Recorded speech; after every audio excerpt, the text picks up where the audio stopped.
ጤና ይስጥልን ክብራትና ክብራን አድማጮቻችን እንደምን አደራችሁ። የለተሰኞ የጧት ፕሮግራማችን እነሆ ጀመረ። ከሁሉ አስቀድመን መልካም ቀን እንዲሆን እንመኛለን።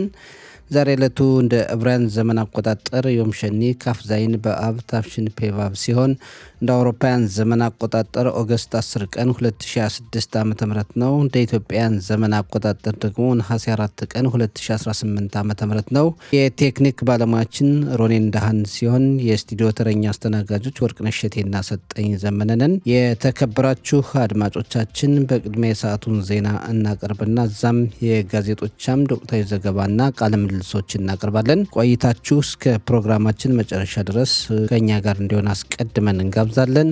አሁን የሰዓቱ ዜና በወርቅነሽ እሸቴ ይቀርባል። አመሰግናለሁ ሰጠኝ። አርዕስተ ዜና። ጠቅላይ ሚኒስትር ቢንያሚን ኔታንያሁ እስራኤል የሰላም ምክር ቤቱን 15 ነጥብ ሰነድ ውድቅ ማድረጓን ቢገልጹም ወደ ጋዛ ለሚገባው ዓለም አቀፍ ኃይል የመጀመሪያውን ካምፕ በቅርቡ ለማቋቋም መታቀዱ ተገለጸ። ካን ሀዳሾት 11ኛው ቴሌቪዥን ጣቢያ ባካሄዱ ቅድመ ግምገማ ጥናት የሊኩድ ፓርቲ የሚያገኘው መቀመጫ በትንሹ መጠናከሩ ተገለጸ። የእስላም ጂሃድ ጠቅላይ ሚኒስትር ቢንያሚን ኔታንያሁ በጋዛ የሚካሄደውን መልሶ ግንባታ መቃወማቸው ትራምፕ ጦርነቱ እንዲያበቃ ያዘጋጁትን እቅድ የሚቃወም ነው ሲል ሐማስን መደገፉን አስታወቀ። የሚሉት ዋና ዋና ዜናዎች ናቸው። ዝርዝሩን እነሆ። ጠቅላይ ሚኒስትር ቢንያሚን ኔታንያሁ እስራኤል የሰላም ምክር ቤቱን ባለ 15 ነጥብ እቅድ ሰነድ ውድቅ ማድረጓን ቢገልጹም ወደ ጋዛ ለሚገባው ዓለም አቀፍ ኃይል የመጀመሪያው ካምፕ በቅርቡ ለማቋቋም መታቀዱ ተገለጸ። ጋዛ ሰርጥን መልሶ ለማቋቋም ለሚገባው ዓለም አቀፍ ኃይል በ2 ሳምንት ተኩል ጊዜ ውስጥ የመጀመሪያው ካምፕ በራፊያህ እንደሚቋቋም በቂርያት ጋት የሚገኘው የአሜሪካ ኃይል እዝ አንድ ምንጭ ለ11ኛው ቴሌቪዥን ጣቢያ ገልጿል። ጠቅላይ ሚኒስትር ቢንያሚን ኔታንያሁ በትናንቱ የካቢኔ ስብሰባ ላይ እስራኤል ሰነዱን ውድቅ እንደምታደርግ ያስታወቁት የካቢኔ ሚኒስትሮች ባደረጉት ጫና ምክንያት መሆኑን የ11ኛው ቴሌቪዥን ጣቢያ ዘጋቢ ኢታይ ብሉመንታል ከላከው ዘገባ መረዳት ችለናል። ካን ሀዳሾት 11ኛው ቴሌቪዥን ጣቢያ ባካሄዱ ቅድመ ጥናት የሊኩድ ፓርቲ የሚያገኘው መቀመጫ በትንሹ መጠናከሩ ተገለጸ። ካን ሀዳሾት ትናንት ይፋ ባደረገው ጥናት የሊኩድ ፓርቲ ከ23 ወደ 24 አባላት ከፍ ያለ ሲሆን የአሻር የተሰኘው የጋዲ ዘንኩት ፓርቲ 23 አባላትን እንደያዘ መቀጠሉ ተገልጿል። በናፍታሊ ቤኔት የሚመራው በያሃድ ፓርቲ በፊት እንደነበረው 13 አባላትን የያዘ ሲሆን ጽዮኑት አዳቲት አንድ አባል ጨምሮ ወደ 5 ከፍ ማለቱ ተገልጿል። ወጽማ ይሁዲት ከበፊቱ ቀንሶ ወደ 8 መቀመጫዎች መውረዱ በጥናቱ ተገልጿል።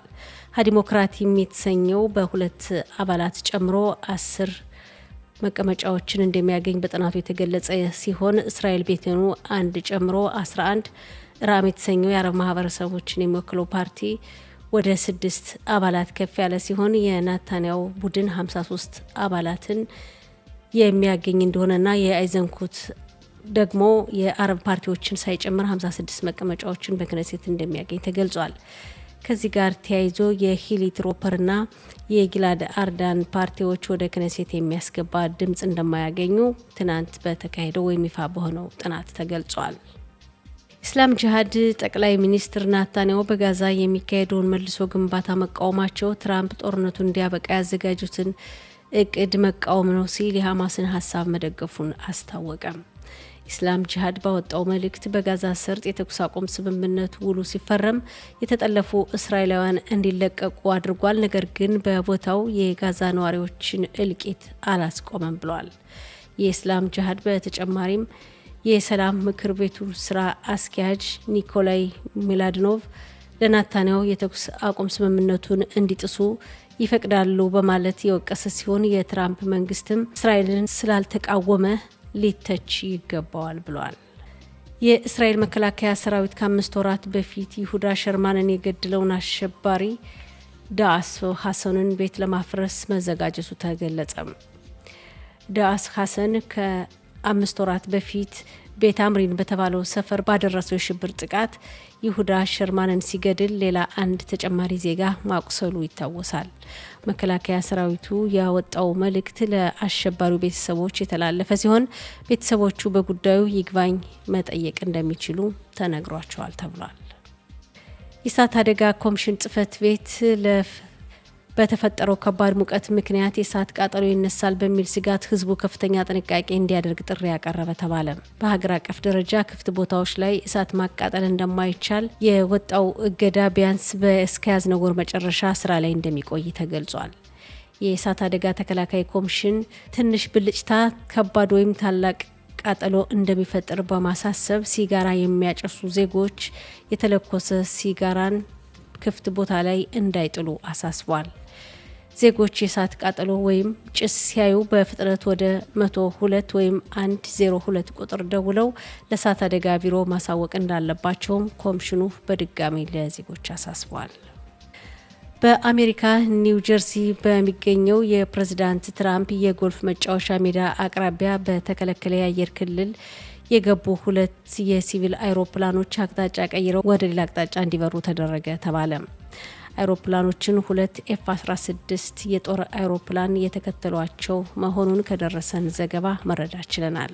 በመጨረሻም የአየር ንብረት ትንበያ ዛሬ ሙቀቱ በትንሹ እንደሚጨምርና በመላ ሀገራችን ከባድ ሙቀት እንደሚኖር፣ ነገ ማክሰኞም ተመሳሳይ ሆኖ እንደሚቀጥል የአየር ንብረት ትንበያ ባለሙያዎች ከላኩልን ዘገባ መረዳት ችለናል። የዛሬው ቀን የሙቀት መጠን በዲግሪ ሴንቲግሬድ በኢየሩሳሌምና በጽፋት 33፣ በቴል አቪቭና በሃይፋ 32፣ በብኤር ሸባ 37፣ በኢላትና አካባቢዋ 42 ዲግሪ ሴንቲግሬድ ይደርሳል። ሰጠኝ ዜናው አበቃ።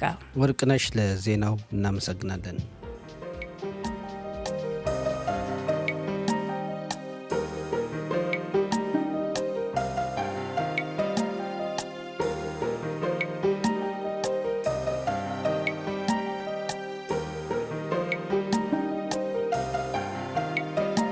የተከበራችሁ አድማጮቻችን ከዚህ ቀጥለን የዛሬ ጋዜጦች ለአንባቢያን ይዘዋቸው ከቀረቧቸው በርካታ ዘገባዎች መካከል ዋና ዋና ናቸው ያልናቸውን ርዕሰ ጉዳዮች ባጭሩ እንመለከታለን።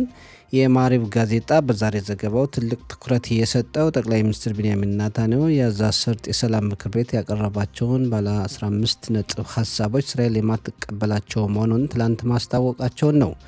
እንደ ጠቅላይ ሚኒስትሩ ገለጻ የሐማስ ድርጅት ሙሉ በሙሉ የጦር መሳሪያ ትጥቁን እስካልፈታ ድረስ እስራኤል ጦሯን ከጋዛ ሰርጥ አታስወጣም ብሏል። የጋዛ የሰላም ምክር ቤት የአካባቢውን ሰላም ያስከብራል፣ እንዲሁም ሁለተኛውን ዙር የተኩስ አቁም ስምምነት ተግባር ላይ ሊያውል ይችላሉ የሚሉ 15 ነጥቦችን ማቅረቡ ይታወሳል። ከ15 የሰላም ሀሳቦች መካከል 3ቱ ለእስራኤል የማይመቹ እንደሆነ ይነገራል። አንደኛው የእስራኤል ጦር ጋዛን ለቆ ይውጣ የሚለው ሲሆን፣ ሁለተኛው እስራኤል በጋዛ ሰርጥ በሽብርተኞች ላይ እርምጃ መውሰዷን እንድታቆም የሚለው ነው። ሶስተኛው ደግሞ የሐማስ ድርጅት ሙሉ በሙሉ የጦር መሳሪያ ትጥቁን ሳይፈታ ሁለተኛውን ዙር የተኩስ አቁም ስምምነት መጀመሩ ጉዳይ ናቸው። ጠቅላይ ሚኒስትር ኔታንያሁ ትላንት እንዳስታወቁት ሐማስ በእውነተኛ መንገድ የጦር መሳሪያ ትጥቁን ሳይፈታ እስራኤል ጦሯን ከጋዛ አታስወጣም ብለው ተናግረዋል። በሌላ በኩል ደግሞ እስራኤል በሽብርተኛ ድርጅቶች ላይ ጥቃት መፈጸሟ ማቆሟ ሐማስ እንደገና እንዲደራጅ እድል የሚሰጠው መሆኑን የእስራኤል ጦር ከፍተኛ አመራሮች መግለጻቸውን የማሪብ ጋዜጣ በዛሬ ዘገባው አቅርቧል። የኢዲዮት አህሮኖት ጋዜጣም የጋዛ ሰርጥን ጉዳይ እንደ ማሪብ ዘግቧል። የሰላም ሀሳቡና ምላሹ በሚል ርዕስ እንደዘገበው በጋዛ ሰርጥ የተኩስ አቁም ስምምነት ቢኖርም ጎን በጎን ደግሞ እስራኤል የጋዛ ሰርጥ የሰላም ምክር ቤት ያቀረባቸውን ባለ 15 ነጥብ የሰላም ሀሳቦች እንደማትቀበላቸው ጠቅላይ ሚኒስትር ኔታንያሁ ትላንት አስታወቁ በማለት የጋዛ ጉዳይ ወሰብሰብ ወዳለ ሁኔታ እንደገባና አሜሪካን በእስራኤል ላይ ጫና ታደርጋለች ተብሎ የሚጠበቅ መሆኑን ጋዜጦች ዘግበዋል።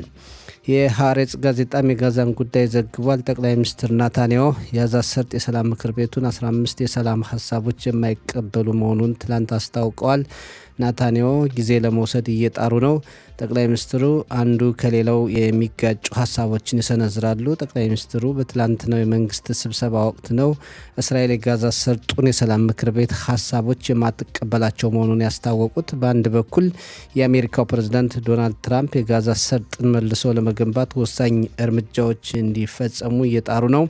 በሌላ በኩል የእሳቸው ተባባሪ የሆኑት ጠቅላይ ሚኒስትር ኔታንያሁ የሰላም ምክር ቤቱን ሀሳብ በመቃወም የሊኩድን ፓርቲን የምረጡኝ አጀንዳ ለማስኬድ እየጣሩ ነው።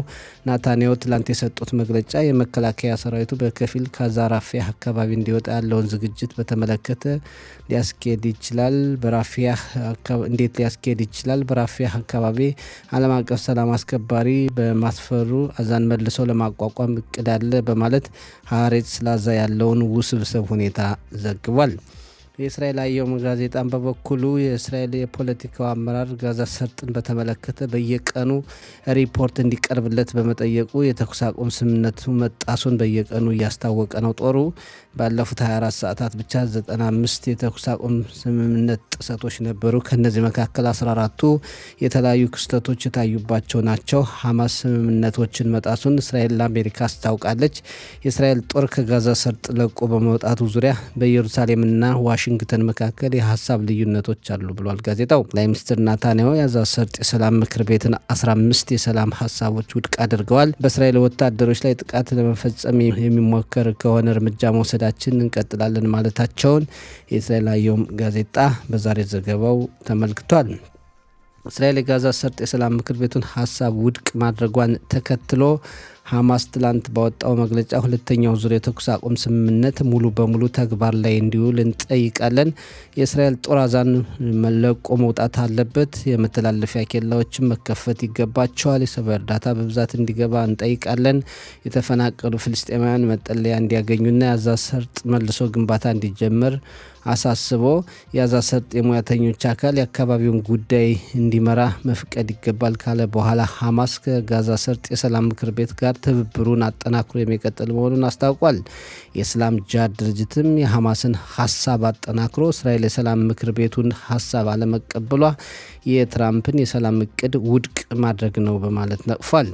ሌላው ሁሉም ጋዜጦች የተመለከቱት በእስራኤል በታዳጊ ልጆች ላይ የሚደርሱ ጉዳቶች እየጨመሩ መሄዳቸውን ነው።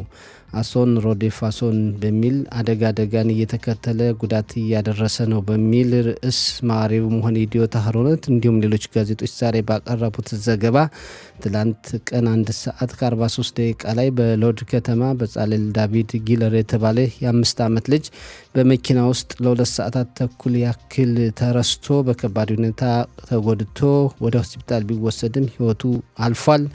እንዲሁም ትላንት ቀን 3 ሰዓት ከ32 ደቂቃ ላይ ደግሞ ኤልሃናን ካርኔ የተባለ 12 ዓመት ልጅ በዮርዳኖስ ወንዝ ከጀልባ ላይ ወድቆ ሕይወቱ አልፏል። ትላንት ምሽት 7 ሰዓት ከ17 ደቂቃ ላይ ደግሞ ዮናታን ኤፍራይም የተባለ የ16 ዓመት ታዳጊ ልጅ ከከፍታ ቦታ ወደ ዝቅተኛ ቦታ ሲንሸራተት ሕይወቱ አልፏል። በአጠቃላይ ትላንት በተለያዩ ቦታዎች በተለያዩ ምክንያቶች 3 ልጆች ሕይወታቸው ከማለፉ ባሻገር ከቅርብ ጊዜ ወዲህ በእስራኤል ታዳጊ ልጆች ላይ አደጋው እየጨመረ መሄዱና ወላጆችም ሆነ ሌሎች የሚመለከታቸው ክፍሎች ልብ ሊሉ የሚገባ መሆኑን ጋዜጦች በዛሬ ዘገባቸው ተመልክተዋል። ሌላው የኢዲዮት አህሮኖትና ማዕሬብ የዘገቡት የአሜሪካና ኢራንን ጉዳይ ነው። የአሜሪካው ፕሬዝዳንት ዶናልድ ትራምፕ ሀገራቸው ከኢራን ጋር በምታካሄደው ድርድር በሆርሙዝ የባህር ወሽመጥ መከፈት ብቻ ከስምምነት የሚደርሱበት ሁኔታ ሊኖር እንደሚችልና በጦርነቱ የተቀመጡ የኒውክሌር እቅዷና ሌሎች ጉዳዮች ወደ ጎን የሚተውበት ሁኔታ ሊኖር እንደሚችል በእስራኤል በኩል ስጋት መኖሩን ጋዜጦች ዘግበዋል። በድርድሩ ኢራን አቋሟን የበለጠ እያጠናከረች ነው። አሜሪካ ያለቻቸውንም በቀላሉ እየተቀበለች አይደለም ብሏል የኢዲዮት አህሮኖት ጋዜጣ።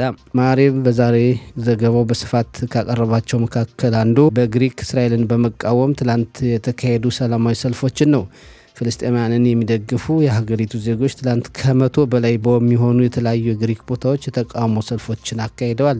እስራኤል በፍልስጤማውያን ላይ ጉዳት ታደርሳለች በማለት የግሪክ ዜጎች ከአሁን በፊት ታይቶ በማይታወቅ ሁኔታ ትላንት ከ100 በላይ በሆኑ የተለያዩ ቦታዎች የተቃውሞ ሰልፎችን አካሂደዋል። በሌሎች የአውሮፓ ሀገራትም እንዲሁ የተቃውሞ ሰልፎች ነበሩ። እስራኤል ብሔራዊ ደህንነት ጥበቃ ቢሮም በግሪክ ለሚገኙ ዜጎች ማሳሰቢያ አውጥቶ ነበር።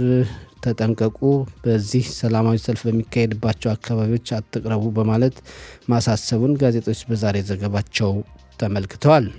ሌላው ሀሬጽ ጋዜጣ የተመለከተው ኤአይ የተባለው ዘመናዊ የቴክኖሎጂ ውጤት በመጪው እስራኤል ምርጫ ላይ በጥሩ መንገድም ሆነ በተቃራኒው ተጽዕኖ ሊያሳድር እንደሚችል ጋዜጣው ዘግቧል። የኤአይ ጥሩ ጎኑ ፓርቲዎች የምርጫ ውጤቶችንና የምረጡኝ ዘመቻዎችን ይከታተሉበታል። መጥፎ ጎኑ ደግሞ አስመስለው በመስራት ሊያታል የሚችሉ ነገሮችን ሊያመጣ ይችላል ተብሏል። ሌላው ኤአይ ጥሩ ሁኔታንም የሚሰራበት ሁኔታ እንዳለና የአሜሪካ ሳይንቲስቶች በኤአይ ቫይረስ አስመስለው መስራታቸውና በሕክምናው ምርምር ዙሪያ አስተዋጽኦ ሊያበረክት የሚችልበትን ሁኔታ በአሜሪካ ካሊፎርኒያ የስታንፎርድ ዩኒቨርሲቲ ምሁራን መስራታቸውን ሀሬጽ በዛሬ ዘገባው አቅርቧል። የተከበራችሁ አድማጮቻችን የጋዜጦች አምድ ዝግጅት ባጭሩ ይህን ይመስላል።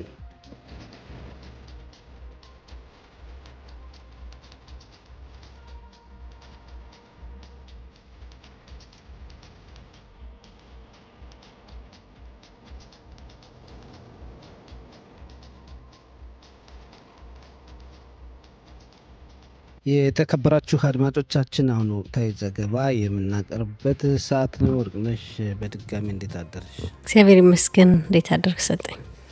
ደህና ነኝ። እንግዲህ የተለያዩ ወቅታዊ ዘገባዎች አሉን። የመጀመሪያው እንግዲህ ትላንት ሰዓት በኋላ ጀምሮ መነጋገሪያ የሆነ ጉዳይ ነው። እስራኤል ጋዛ ሰርጥን ሰላም ምክር ቤት 15 ነጥቦች የማትቀበል መሆኑን ጠቅላይ ሚኒስትር ናታንያሁ በትላንትና የመንግስት ስብሰባ ወቅት አስታውቀዋል። ሁኔታው አነጋጋሪ እንደሆነ ነው። እንዴት ነው ያንን እንግዲህ የሰላም ምክር ቤቱ ያቀረበውን ሀሳብ እስራኤል ማትቀበለው ከሆነ የትራምፕን ሀሳብ ውድቅ ማድረግ አይሆንም ወይ? አው ይሄ ነገር አሁን ትንሽ ለእስራኤል አስቸጋሪ የሆነ የመጣ ይመስላል። እንዳልከው ትናንት ጠቅላይ ሚኒስትሩ ይህን ባለ 15 ነጥብ ስምምነት እንደማይቀበሉ አስታውቀዋል። እንግዲህ ትልቁ ችግር ምንድነው? ሀሳቡን እንደ ችግር አድርጎ ያስነሳው የሀማስ አሸባሪ ድርጅት ትጥቁን ሳይፈታ በስምምነቱ መሰረት ሁለተኛው ዙር የስምምነት ምዕራፍ መጀመሩ ለእስራኤል ትልቅ ምክንያት ነው ሀሳቡን ላለመቀበል። ይሁን እንጂ ያው ትልቁ እንዳልነው የሀማስ ድርጅት አሁንም ጋዛ ውስጥ ይገኛል። ትጥቁንም አልፈታም። ጋዛንም በፍላጎቱ ለቆ አልወጣም። አጋጣሚውን መጠቀም ነው የሚፈልግ። የዓለም አቀፍ የሰላም ምክር ቤት ስራውን ሲሰራ ጎን ለጎን ሀማስም የራሱን ስራ መስራት የሚፈልግ ነው የሚመስለው ራሱን እንደገና ለማጠናከር። በእስራኤል በኩል ደግሞ ያው መረጃዎች እንዳሉና ይህ ሁኔታ እንደማትፈልግ በግልጽ እየተናገረች ነው። ይሁን እንጂ በተለይ በቅራት ጋት የሚገኘው የአሜሪካ መከላከያ ሰራዊት እዚያው እንግዲህ ለአመታት ማለት ይቻላል እንግዲህ ከአንድ አመት በላይ ነው በዛ በቅራት ጋት ከተቀመጠ። የመጀመሪያው የዓለም አቀፉ ሰላም ምክር ቤት እንግዲህ ከተለያየ ሀገራትም ወታደሮች እንደሚገቡ ነው የሚታወቀውና የመጀመሪያው ወታደራዊ ካምፕ ወይም መጠለያ በራፊያ አካባቢ እንዲሰራ ወስኗል። በእስራኤል በኩል እስካሁን ይህን ሀሳብ አልተቀበለችም። እንዳልከው እንግዲህ ዞሮ ዞሮ በአሜሪካና በእስራኤል መካከል ሊሆን ነው አለመግባባቱ የሚፈጠረውና እንግዲህ እንጃ ምናልባት ጠቅላይ ሚኒስትር ቢንያሚን ኔታንያሁ ተጨማሪ የቤት ስራ ትራምፕ ጋር ለመገናኘት ለማግባባት ሊያስፈልጋቸው ይችል ይሆናል። ሁኔታው ግን ትንሽ ከረር ያለ ይመስላል። ምክንያቱም ዓለም አቀፍ አካል ተረክቦታል እና ሁኔታውን አስቸጋሪ ነው ያለው ሁኔታ ለእስራኤል በጣም ያሰጋል እየተባለ ነው። ሀማስ ዞሮ ዞሮ ራሱን እንዲያጠናክር ያግዘዋል እንጂ ሀማስ ጋዛ ሰርጥን ለቆ እንዲወጣ አያደርግም። በዛ ላይ ደግሞ የተለያዩ ሀገራት ነው እንግዲህ የሚገቡት ወደዚህ ሰላም ምክር ቤት ተብሎ ፍልስጤማውያንን የሚደግፉ የፍልስጤማውያን ሕዝብ እንደገና እንዲጠናከር የራሱ የሆነ ኃይል እንዲኖረው የሚፈልጉ ሀገራትም እንዳሉ ይታወቃልና አስጊና አከራካሪ እንደሆነ ነው የሚገለጸው ሁኔታው። ሰጠኝ አንተስ እንዴት አየኸው? እንግዲህ ድርድር ከተባለ ሰጥቶ መቀበል ነው። ሁሉም እንደው እስራኤል የፈለገችው ሁኔታ ላይሆን ይችላል፣ እንዲሁም ደግሞ ፍልስጤማውያን የፈለጉት ሁኔታ ላይሆን ይችላል። ግን ትልቁ ጥያቄ አሁን የሰላም ምክር ቤት ተብለው ፕሬዝዳንት ትራምፕ ያቋቋሙት እሳቸው እንዲመራ ይህን አካባቢ መቼም ከእሳቸው ጋር እየተወያየም ሊሆን ይችላል ይህንን ውሳኔ የሚያስተላልፈውና ከዛ ውሳኔው ከተላለፈ በኋላ አልቀበልም የሚለው ነገር ወደፊት ይህንን የሰላም ሀሳቡን ውድቅ ማድረግ አይሆንም ወይ የሚሉ ጥያቄዎች እየቀረቡ ነው። በሌላ በኩል ደግሞ የሐማስ ድርጅት እየተጠናከረ ነው። እርምጃ የማይወሰድበት ከሆነ የእስራኤል ጦር ጋዛን ሙሉ በሙሉ እንዲለቅ ነው የሚፈለገው። እንደዛ ከሆነ ሐማስ ይህንን አጋጣሚ በመጠቀም ራሱን አዘጋጅቶ አጠናክሮ ሊመጣ ይችላል። የእስራኤል ጠላትነቱን የበለጠ ያጠነክራል እንጂ ሐማስ እንደሚባለው የጦር መሳሪያ ትጥቁን አይፈታም። እንዲያውም እኮ ሐማስ የጦር መሳሪያን የማስረክበው ለፍልስጤማውያን ድርጅቶች ነው በመጋዘን ይቀመጥ እንጂ ያለ ለግብፅ ወይም ለሌላ አካል አስረክባለሁ አላለም። እና ይህ ጉዳይ ሁለቱ የሚጣረሱ ናቸው፣ በጣም አደጋም ያላቸው ናቸው። እንዲሁ እንደው በቃላት ብቻ ወይም የአሜሪካው ፕሬዝዳንት ስላሉ ወይም የሰላም ምክር ቤቱ ሀሳቦችን ስላቀረበ ብቻ በቀላሉ የሚታዩ ነገሮች አይደሉም። ለእስራኤል ደህንነት አደጋ ያላቸው ነው መስለው የሚታዩኝ። ወርቅነሽ አዎ እውነትም እንግዲህ ለእስራኤል ደህንነት ቀላል አይደለም። ደግሞ የሰላም ምክር ቤት ውስጥ የእስራኤልን ተቃውሞ ይቀበላል ወይ? አስቸጋሪ ነው። እንግዲህ አሁን ያለው ሁኔታ የሆነው ሰጠኝ። ያው ሌላው ቀደም ሲል በጋዜጦች የተመለከትከው የታዳጊ ልጆች በተለያየ አደጋ ህይወታቸው ማለፉ የተለመደ ነው። በበጋ ወቅት በተለይ መኪና ውስጥ የመርሳት ለመዝናናት የሚወጡ ልጆች የተለያየ አደጋ ሲገጥማቸው ማየት ግን የሚገርም ነው። በአንድ ቀን ትናንት 3 ልጆች ነው ህይወታቸው ያለፈውና እንደሆነ ሁኔታ እንዴት ነው የግድ ማህበረሰባችን አጠቃላይ እስራኤል ህዝብ ልብ ሊለው የሚገባ ጉዳይ ነውና እንዴት ነው ይህን አደጋ መከላከል የሚቻለው? ቀላል ነገር አይደለም። መጀመሪያ የ5 ዓመትን ልጅ ከመኪና መርሳት በጣም የሚያሳዝን ነው። ምንሽ መቼም ወላጆች ብዙ ውጥረት ይኖርብናል፣ ብዙ ስራ አለ፣ ብዙ ኃላፊነት አለ፣ መሯሯጥ ሊኖር ይችላል። ግን ልጆችን በመኪና ውስጥ ረስቶ እንደው ህይወታቸው እስኪያልፍ ድረስ በዚህ ሙቀት ሲጎዱ በጣም የሚያሳዝን ነው። አሁን በጻለል ዳቪድ የተባለው የ5 ዓመት ልጅ በመኪናው ከ2 ሰዓት በላይ ተረስቶ 2 ሰዓት ተኩል ያክል ተረስቶ ከቆየ በኋላ ሆስፒታል ቢወሰድም ህይወቱ ሊያልፍ መቻሉን ነው። ሌላው የ12 ዓመት ልጅ ኤልካናን ካርኒ ደግሞ በዮርዳኖስ ወንዝ እንግዲህ በጀልባ ሳለ ከጀልባው ወድቆ ያው እንግዲህ ወንዝ እንግዲህ ወራጅ እስከሆነ ድረስ ወደ ተለያየ ቦታ ወስዶት እዛው ህይወቱ እንዳለፈ ነው የተገኘው። ሌላው ደግሞ 16 ዓመት ታዳጊ ልጅ ወጣት ነው። እሱም ደግሞ በመሬት ላይ ሲንሸራተት ነው ህይወቱ ያለፈው እና ሌሎችም በውሃ ውስጥ በመስመጥ እንዲሁም ደግሞ በተለያዩ አደጋዎች እርስ በርስ ግጭት በወጣቶች ላይ የሚደርሱ አደጋዎች ያልተጠበቁ መሆን የማይገባቸውና እንደው በጥንቃቄ ጉድለት ብዙ ልጆች በአጭር ሲቀጩ ማየት በጣም የሚያሳዝን ነውና ህብረተሰቡ ትልቅ ትኩረት ሊሰጠው የሚገባ ነው የምለው። ቀላል ነገር አይደለም። ልጅ እንዲህ ያለ በአጭር አደጋ ማጣትና ሁላችንም ስናይ እንደዚህ አይነት ነገሮች በትብብር የልጆችን ጉዳይ ትኩረት ሰጥተን መንቀሳቀስ ያለብን መስሎ ነው የሚታይ። የሚጨምሪው ካለ ወርቅነሽ? በጣም ያሳዝናል። በተለይ በዚህ በበጋ ወቅት ልጆችን መኪና ውስጥ መርሳት አዲስ ነገር አይደለም። ከባድ ቢሆንም እንዳልከው መፍረድም አይቻልም። የተለያዩ ነገሮች አሉ። መቼም በህይወት ሰው ልጅን የሚረሳበት ምክንያት በቀላሉ ላይሆን ይችላል። ግን ዞሮ ዞሮ መቼም ከባድ ነው። የተለያዩ የቴክኖሎጂ ውጤቶች ተጀምረዋል ተብሎ ነበር። ሰው መኪና ሲወጣ የሆነ የሚያስታውስ ነገር ከመኪና ውስጥ የቀረ ነገር ካለ እንግዲህ በዚህ ደረጃ አስቸጋሪ ነው ያለንበት ዘመንና የህይወት ሂደት።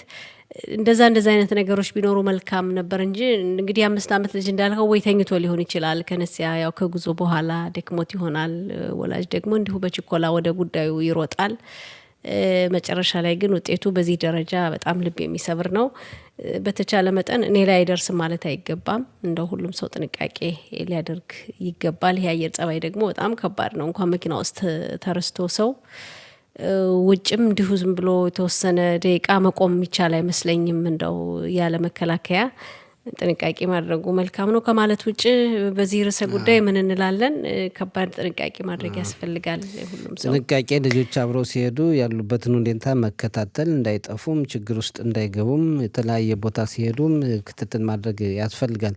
ሌላው ወርቅነሽ እስራኤል ዜጎች እንግዲህ በተለያዩ ምክንያቶች ሀገሪቱን እየለቀቁ ነው ይባላል። እንደው ምክንያታቸው ምን ይሆን?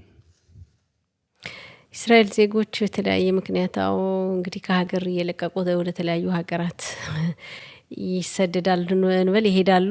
የሚገርመው ደግሞ እንግዲህ በዓለማችን ቆየት ብለንም ትናንት በግሪክ የነበረው እናያለን። በዓለማችን በተለያዩ ሀገራት ደግሞ ጸረ እስራኤልን በመቃወም ይሁዳውያንን በመቃወም ያለው ጥላቻና እንቅስቃሴ የከፋ ነው። ግን ይህ ሁሉ ችግር እያለ አሁንም ዜጎች ሀገራቸውን እየለቀቁ እንደሚወጡ ነው የሚነገረው። በቅርቡ በተካሄደው ጥናት በጣም በርካታ እስራኤላውያን ከአመት አመት ቁጥሩ እየጨመረ እንደሚሄድና እየለቀቁ እንደሆነ በተለያዩ ፐርሰንቶች ተገልጿል በየአመቱ።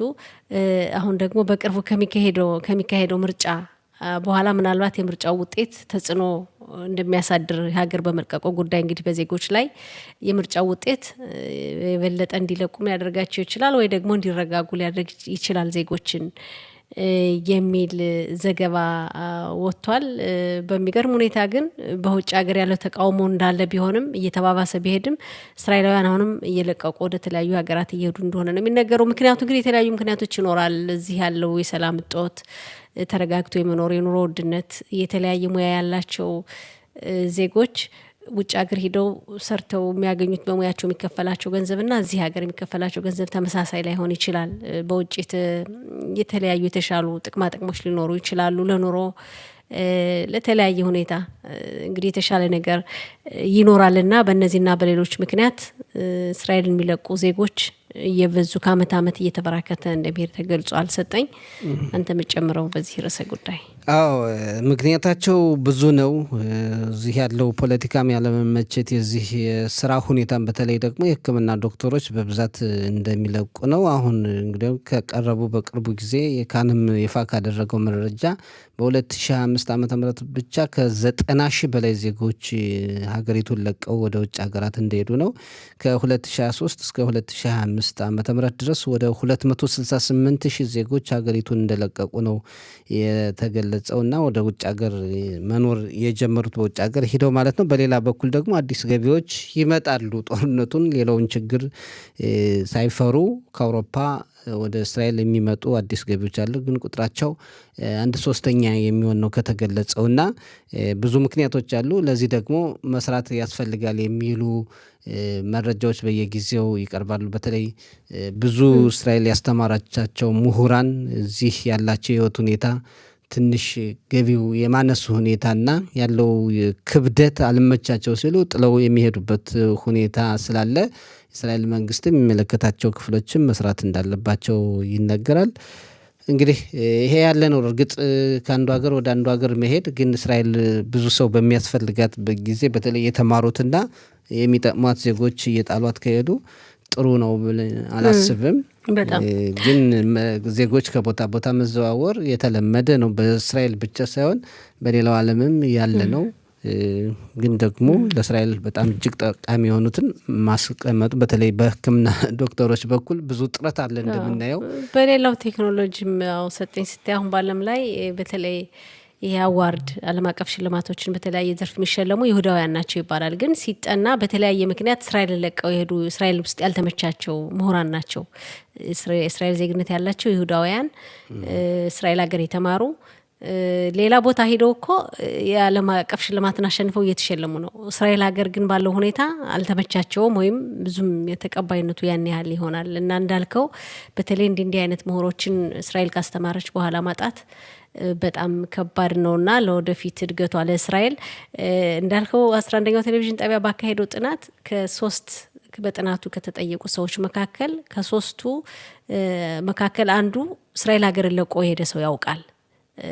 እነሱ ባለፉት 2 ዓመታት እስራኤልን የመልቀቅ ፍላጎት እንዳላቸው አብዛኞች ተጠይቀው አብዛኞች አንለቅም ምንም ቢሆን ምንም ሀገር ናት ብለዋል። ግን ከሶስቱ መካከል አንዱ እንግዲህ እስራኤልን ለቆ ሌላ ሀገር የተሰደደ ዜጋ ያውቃሉ። አስበው ቁጥሩ ምን ያህል እንደሆነ እና ሰፊ ነው። በዚህ ዙሪያ ያለው ሁኔታ እንግዲህ ዜጎች እንዲመቻቸው እንግዲህ እስራኤል መስራት ያለባት ትልቅ የቤት ስራ አለ ማለት ነው። በጣም እንግዲህ ሀገሪቱ ስራ ወደ እንዳልከው ወደሚቀጥለው ርዕሰ ጉዳይ ስናልፍ ትናንት ግሪክ የነበረው የተቃውሞ ሰልፍ ነው እንዳልነው እንግዲህ በተለያዩ ሀገራት እስራኤልን በመቃወም ሰልፍ ይካሄዳል። ግሪክ ግን የእስራኤል ወዳጅም ሀገር ናት። በርካታ እስራኤላውያን ልክ ወደ ኢላት እንደሚሄዱት ነው ወደ ግሪክ ለመዝናናት ቤተሰቦቻቸውን ይዘው የሚሄዱትና ምናልባት እንግዲህ የግሪክ ዜጎች ናቸው ወይስ ግሪክ ውስጥ በስደት ያሉ ሌላ ዜጎች? ይሄ ጥናት የሚያስፈልገው ጉዳይ ነው። ግን ግሪክም እንግዲህ እስራኤልን ተቃውሞ ሰልፍ እየወጡ ነው። እንዴት ነው ሁኔታስ? አብዛኞች ግሪካውያን ናቸው፣ የፍልስጤም ደጋፊ ነን የሚሉ ናቸው። እንግዲህ በግሪክ ብዙም እንደ ሌሎች የአውሮፓ ሀገራት ስደተኞች አይኖሩም። ግን የሚያሳዝነው ሁኔታ የእስራኤል ወዳጅ የሆኑ ሀገራት በሙሉ በተቃራኒው ቀስ በቀስ በአንዳንድ አካላት ምክንያት ያው ተቀናቃኝ እየሆኑ መምጣት ነው። እንግዲህ እንደምናስታውሰው ቱርክ በጣም ወዳጅ ነበረች። እስራኤላውያን በቱርክ ጉብኝት ያደርጉ ነበር። ቱርክ በተመሳሳይ ሁኔታ የእስራኤል ቀስ በቀስ ጠላት እየሆነች መጣች። እዛም ደግሞ ወደ ካናዳ፣ አውስትራሊያ፣ አሁን ደግሞ ግሪክ መሻገሩ በጣም የሚያሳዝነው ፍልስጤማያንን በተመለከተ በጦርነቱ ምክንያት እስራኤል ፍልስጤማያንን ትጎዳለች በሚል ነው። እንግዲህ እነዚህ ሀገራት ወደ ሌሎች ወደ ፍልስጤማያን እያዳሉ እስራኤልን እየወቀሱ ያሉና በጣም ያሳዝናል። ግን አብዛኛው ደግሞ የግሪክ ሕዝብ የእስራኤል ደጋፊ እንደሆነ ይነገራል። እኔ በጣም ያሳዝናል ከምለው አንዱ እስራኤላውያን የሚወዷቸው ሀገራት እንዲሁ እንደው ለነሱ ደህንነት ችግር መሆኑና እንደው ይሄ ጸረ ይሁዳውያን እንቅስቃሴ መግጠሙ በጣም የሚያሳዝን ነውና ወደፊት ምናልባት የሚሻሻሉ ነገሮች ሊኖሩ ይችላሉ። ጦርነቱ ረገብ ሲል ሰላም የሚሰፍንበትም ሁኔታ ሲመጣ ነገሮች ይቀየራሉ ብዬ ተስፋ አደርጋለሁ። ግን ቀላል አይደለም ያለንበት ሁኔታ። ወርቅነሽ የምትጨምሪው ካለ? በጣም ከባድ ነው። እንግዲህ ግሪክም እንዳልከው ምናልባት የቱርክን ጉዳይ ያስታውሰናል። እስራኤላውያን በቱርክ ምን ያህል ልክ እንደ ቤታቸው እንዳገራቸው ይዝናኑ እንደነበረ፣ ጥሩ ግንኙነት እንደነበረ የሩቅ ጊዜ አይደለም ትዝታው። አሁን ደግሞ ግሪክ በዛ ሁኔታ ነው ያለችው ከእስራኤል ጋር። እንግዲህ በህዝብም በሀገራት በመንግስታትም ደረጃ ወዳጆች ናቸው። ግን እንዲህ አይነት ነገር መከሰቱ በእርግጥ በአንድ በኩል አሁን ፍልስጤማውያን በተለያዩ የዓለማችን ሀገራት ስለሚገኙ በአውሮፓም በአሜሪካም እንግዲህ በጣም በስፋት ነው የሚገኙት። እንዲህ አይነት ነገር የተለመደ ሆኗል። በዩኒቨርሲቲዎች እስራኤላውያን ይሁዳውያን እንዳይማሩ ተቃውሞ እንዲገጥማቸው የየሀገራቱን መንግስታት እየፈተኑ ያሉበት ሁኔታ ነው ያለው። ግሪክም አልፎ አልፎ እንዲህ አይነት ችግር ይሰማ ነበር። ግጭት፣ ለጉብኝት ለመዝናናት የሄዱ እስራኤላውያን ማጥቃት በአካልም በተለያየ መንገድም። ግን በሀገር ደረጃ በመንግስት ደረጃ እንደተፈቅዶ እንደ አይነት ተቃውሞ ሰልፍ ሲወጡ ይመስለኛል እንግዲህ በስፋት የመጀመሪያ ነው በዚህ ቁጥርና ወዴት እየሄደ ነው የሚለው ነገር እንዳልከው ሆነም አሳሳቢ ነው። እንግዲህ እስራኤልን የማይደግፉ ሀገራት እንዳይበራከቱ፣ በተለይ እንደዚህ አይነት ወዳጅ ሀገራት ያሰጋል። ከባድ ነው። እስራኤል ታስብበት ይገባል። ዜጎች በተለይ ደግሞ ጥንቃቄ ማድረጉ ወሳኝ ነው። ምክንያቱም በጣም በየቀኑ ነው በጣም በርካታ ሰው ወደዛ የሚሄደውና ጥንቃቄ ማድረጉ ወሳኝ ነው። ወርቅነሽ፣ ጥንቃቄ ማድረግ ጥሩ ነው። እንግዲህ ይህ ነው ካለን ጊዜ አንጻር የጠዋቱ ፕሮግራማችን ላይ እየተጠናቀቀ ነው። ለአድማጮቻችን፣ ለቴክኒክ ባለሙያችን ሮኔ እንዳሃን እናመሰግናለን። መልካም ቀን። እናመሰግናለን። ቀን 1 ሰዓት ላይ እንደገና እንገናኛለን። መልካም ቀን።